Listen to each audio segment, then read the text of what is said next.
Números, capítulo 15. Ofertas suplementares. O Senhor disse a Moisés: diga o seguinte aos israelitas: quando entrarem na terra que lhes dou para sua habitação e apresentarem ao Senhor uma oferta de bois ou de ovelhas, preparados no fogo como aroma agradável ao Senhor, seja holocausto, seja sacrifício, para cumprir um voto, ou como oferta voluntária, ou como oferta relativa a uma festa, aquele que trouxer a sua oferta apresentará também ao Senhor uma oferta de cereal de um jarro da melhor farinha amassada com 1 litro de óleo. Para cada cordeiro do holocausto ou do sacrifício, prepare 1 litro de vinho como oferta derramada. Para um carneiro, prepare uma oferta de cereal de 2 jarros, da melhor farinha, com 1 litro de óleo, e 1 litro de vinho como oferta derramada. Apresente-a como aroma agradável ao Senhor.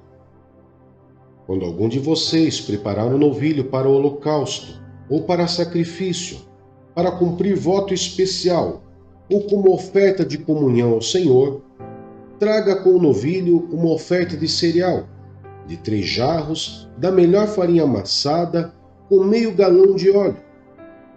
Traga também meio galão de vinho para a oferta derramada. Será uma oferta preparada no fogo, de aroma agradável ao Senhor.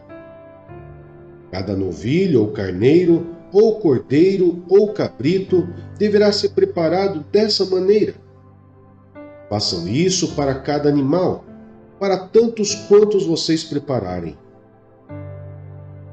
Todo o que for natural da terra deverá proceder dessa maneira, quando trouxer uma oferta preparada no fogo, de aroma agradável ao Senhor. E se um estrangeiro que vive entre vocês, ou entre os descendentes de vocês, apresentar uma oferta preparada no fogo, de aroma agradável ao Senhor, deverá fazer o mesmo. A Assembleia deverá ter as mesmas leis, que valerão tanto para vocês como para o estrangeiro que vive entre vocês. Esse é um decreto perpétuo pelas suas gerações, que perante o Senhor valerá tanto para vocês quanto para o estrangeiro residente. A mesma lei e ordenança se aplicará tanto a vocês como ao estrangeiro residente. O Senhor disse ainda a Moisés: diga aos israelitas: quando vocês entrarem na terra para onde os levo e comerem do fruto da terra, apresentem uma porção como contribuição ao Senhor. Apresentem um bolo feito das primícias da farinha de vocês. Apresentem-no como contribuição da sua colheita. Em todas as suas gerações, vocês apresentarão as primícias da farinha, uma contribuição ao Senhor. Oferta pelos pecados involuntários. Mas se vocês pecarem e deixarem de cumprir todos esses mandamentos, tudo o que o Senhor lhes ordenou por meio de Moisés, desde o dia em que o ordenou e para todas as suas gerações, e se isso for feito sem intenção e não for do conhecimento da comunidade, toda a comunidade terá que oferecer um novilho para o holocausto de aroma agradável ao Senhor. Também apresentarão com sua oferta de cereal uma oferta derramada, conforme a prescrição, e um bode como oferta pelo pecado.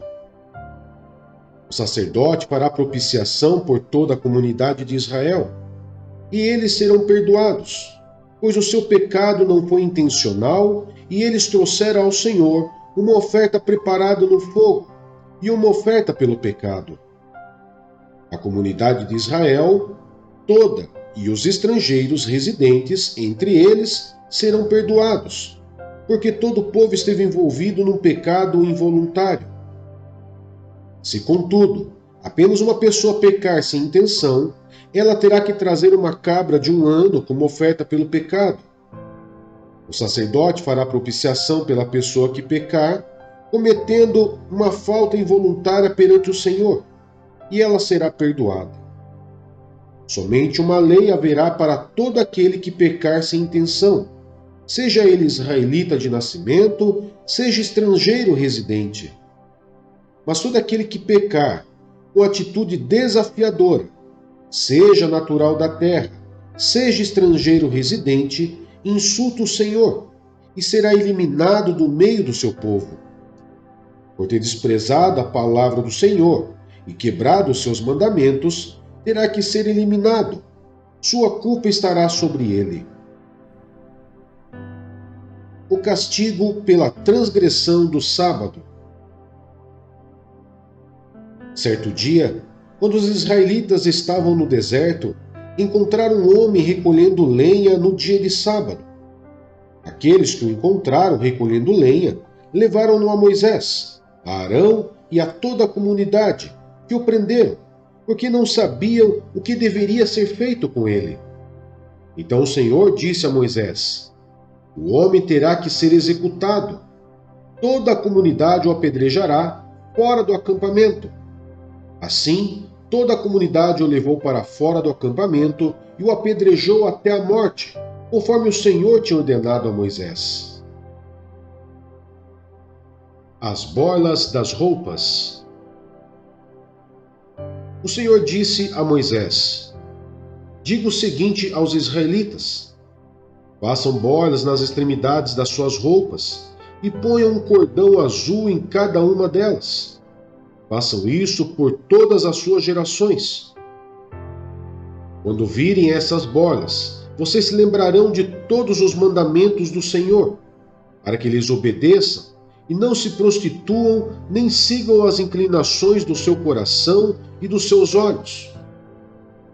Assim, vocês se lembrarão de obedecer a todos os meus mandamentos, e para o seu Deus vocês serão um povo consagrado. Eu sou o Senhor, o seu Deus, que os trouxe do Egito para ser o Deus de vocês. Eu sou o Senhor, o seu Deus.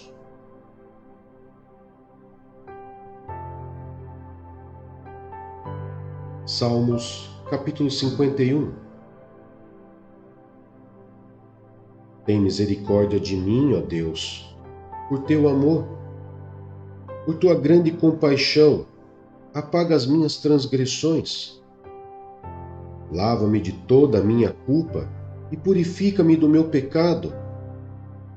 Pois eu mesmo reconheço as minhas transgressões, e o meu pecado sempre me persegue. Contra ti, só contra ti pequei e fiz o que tu reprovas, de modo que justa é a tua sentença e tens razão em condenar-me. Sei que sou pecador desde que nasci, sim, desde que me concebeu minha mãe. Sei que desejas a verdade no íntimo e no coração me ensinas a sabedoria. Purifica-me com hisopo e ficarei puro. Lava-me e mais branco que a neve serei.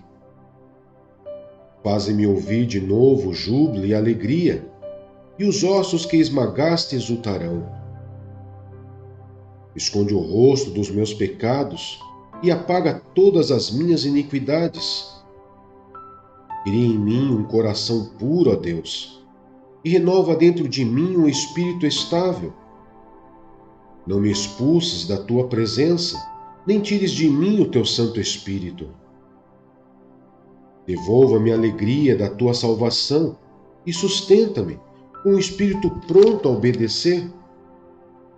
Então ensinarei os teus caminhos aos transgressores, para que os pecadores se voltem para ti. Livra-me da culpa dos crimes de sangue, ó Deus, Deus da minha salvação, e a minha língua aclamará a tua justiça. Ó Senhor, dá palavras aos meus lábios, e a minha boca anunciará o teu louvor. Não te deleitas em sacrifícios, nem te agradas em holocaustos, senão eu os traria. Os sacrifícios que agradam a Deus são um espírito quebrantado, um coração quebrantado e contrito, ó Deus, não desprezarás. Por tua boa vontade, fazes Sião prosperar, ergue os muros de Jerusalém. Então te agradarás dos sacrifícios sinceros, das ofertas queimadas e dos holocaustos, e novilhos serão oferecidos sobre o teu altar.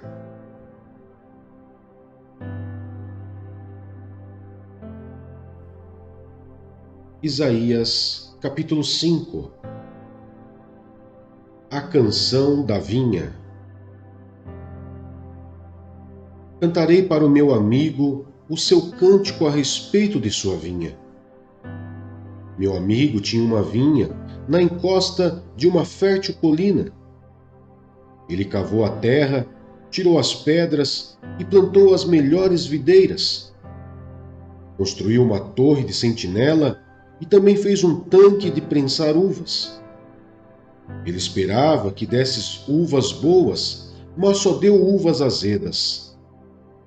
Agora, habitantes de Jerusalém e homens de Judá, julguem entre mim e a minha vinha. Que mais se poderia fazer por ela que eu não tenha feito? Então, por que só produziu uvas azedas quando eu esperava uvas boas? Pois eu lhes digo o que vou fazer com a minha vinha. Derrubarei a sua cerca, para que ela seja transformada em pasto. Derrubarei o seu muro, para que seja pisoteada. Farei dela um terreno baldio, não será podada nem capinada.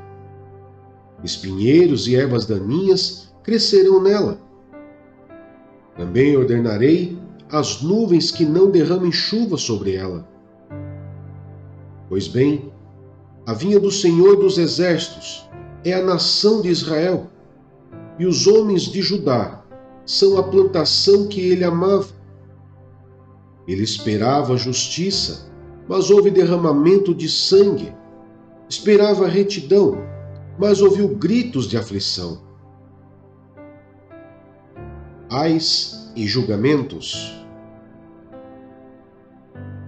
Ai de vocês que adquirem casas e mais casas, propriedades e mais propriedades, até não haver mais lugar para ninguém, e vocês se tornarem os senhores absolutos da terra. O Senhor dos Exércitos me disse: sem dúvida, muitas casas ficarão abandonadas, as casas belas e grandes ficarão sem moradores. Uma vinha de 10 alqueires só produzirá um pote de vinho, um barril de semente só dará uma arroba de trigo. Ai dos que se levantam cedo para embebedar-se e se esquentam com o vinho até a noite. Harpas, liras, tamborins, flautas e vinho há em suas festas, mas não se importa com os atos do Senhor, nem atentam para a obra que as suas mãos realizam. Portanto, o meu povo vai para o exílio, por falta de conhecimento. A elite morrerá de fome, e as multidões de sede. Por isso o Seol aumenta o seu apetite e escancara a sua boca. Para dentro dele descerão o esplendor da cidade e a sua riqueza, o seu barulho e os que se divertem. Por isso o homem será abatido, a humanidade se curvará, e os arrogantes terão que baixar os olhos. Mas o Senhor dos Exércitos será exaltado em sua justiça, o Deus Santo se mostrará santo em sua retidão. Então ovelhas pastarão ali, como em sua própria pastagem, cordeiros comerão nas ruínas dos ricos. Ai dos que se prendem à iniquidade com cordas de engano, e ao pecado com cordas de carroça, e dizem: que Deus apresse a realização da sua obra, para que a vejamos. Que se cumpra o plano do Santo de Israel, para que o conheçamos. Ai dos que chamam o mal bem, e ao bem mal, e fazem das trevas luz e da luz trevas, do amargo doce e do doce amargo. Ai dos que são sábios aos seus próprios olhos e inteligentes em sua própria opinião. Ai dos que são campeões em beber vinho e mestres em misturar bebidas, dos que por suborno absolvem o culpado, mas negam justiça ao inocente. Por isso, assim como a palha é consumida pelo fogo e o restolho é devorado pelas chamas, assim também as suas raízes apodrecerão e as suas flores, como pó, serão levadas pelo vento. Pois rejeitaram a lei do Senhor dos Exércitos, desprezaram a palavra do Santo de Israel.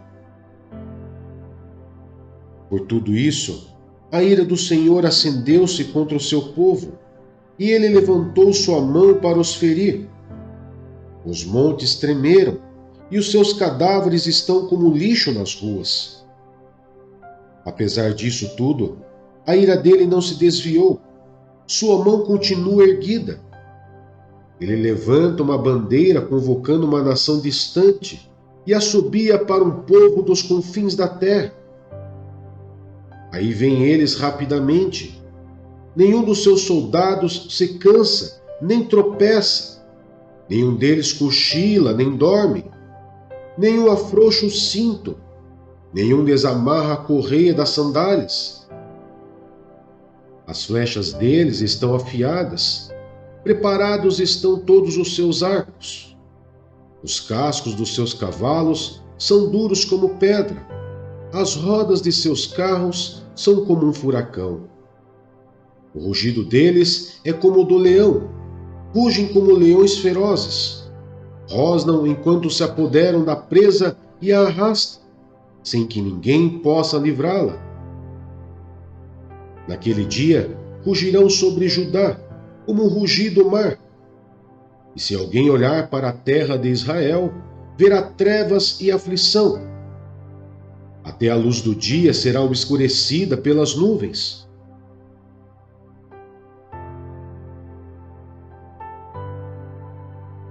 Hebreus, capítulo 12.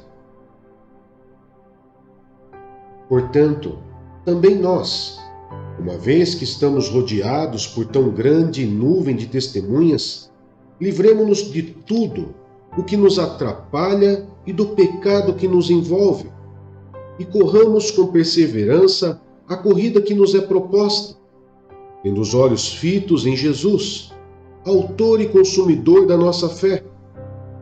Ele, pela alegria que lhe fora proposta, suportou a cruz, desprezando a vergonha, e assentou-se à direita do trono de Deus. Pensem bem naquele que suporta tal oposição dos pecadores contra si mesmo, para que vocês não se cansem nem desanimem. Na luta contra o pecado, vocês ainda não resistiram até o ponto de derramar o próprio sangue. Vocês se esqueceram da palavra de ânimo que ele lhes dirige como a filhos? Meu filho, não despreze a disciplina do Senhor, nem se magoe com a sua repreensão, pois o Senhor disciplina a quem ama e castiga todo aquele a quem aceita como filho. Suportem as dificuldades, recebendo-as como disciplina. Deus os trata como filhos. Ora, qual filho que não é disciplinado por seu pai? Se vocês não são disciplinados e a disciplina é para todos os filhos, então vocês não são filhos legítimos, mas sim ilegítimos. Além disso, tínhamos pais humanos que nos disciplinavam e nós os respeitávamos. Quanto mais devemos submeter-nos ao Pai dos Espíritos, para assim vivemos. Nossos pais nos disciplinavam por curto período, segundo lhes parecia melhor. Mas Deus nos disciplina para o nosso bem, para que participemos da sua santidade. Nenhuma disciplina parece ser motivo de alegria no momento, mas sim de tristeza. Mais tarde, porém, produz fruto de justiça e paz para aqueles que por ela foram exercitados. Portanto, fortaleçam as mãos enfraquecidas e os joelhos vacilantes. Façam caminhos retos para os seus pés, para que o manco não se desvie, antes seja curado. Advertência contra a rejeição de Deus. Esforcem-se para viver em paz com todos e para serem santos. Sem santidade, ninguém verá o Senhor. Cuidem que ninguém se exclua da graça de Deus, que nenhuma raiz de amargura brote e cause perturbação, contaminando muitos. Que não haja nenhum imoral ou profano, como Esaú, que por uma única refeição vendeu os seus direitos de herança como o filho mais velho. Como vocês sabem, posteriormente, quando quis herdar a bênção, foi rejeitado e não teve como alterar a sua decisão, embora buscasse a bênção com lágrimas. Vocês não chegaram ao monte que se podia tocar e que estava em chamas, nem as trevas, a escuridão, nem a tempestade, ao soar da trombeta e ao som das palavras tais, que os ouvintes rogaram que nada mais lhe fosse dito, pois não podiam suportar o que lhes estava sendo ordenado. Até um animal, se tocar no monte, deve ser apedrejado. O espetáculo era tão terrível que até Moisés disse: "Estou apavorado e trêmulo." Mas vocês chegaram ao Monte Sião, a Jerusalém celestial, a cidade do Deus vivo. Chegaram aos milhares de anjos em alegre reunião, a igreja dos primogênitos, cujos nomes estão escritos nos céus. Vocês chegaram a Deus, juiz de todos os homens, aos espíritos dos justos aperfeiçoados, a Jesus, mediador de uma nova aliança, e ao sangue aspergido, que fala melhor do que o sangue de Abel. Cuidado, não rejeite aquele que fala. Se os que recusaram ouvir aquele que os advertia na terra não escaparam, quanto mais nós, se nos desviarmos daquele que nos adverte dos céus. Aquele cuja voz outrora abalou a terra, agora promete: ainda uma vez abalarei não apenas a terra, mas também o céu. As palavras "ainda uma vez" indica a remoção do que pode ser abalado, isto é, coisas criadas, de forma que permaneça o que não pode ser abalado. Portanto, já que estamos recebendo um reino inabalável, sejamos agradecidos e assim adoremos a Deus de modo aceitável, com reverência e temor, pois o nosso Deus é fogo consumidor.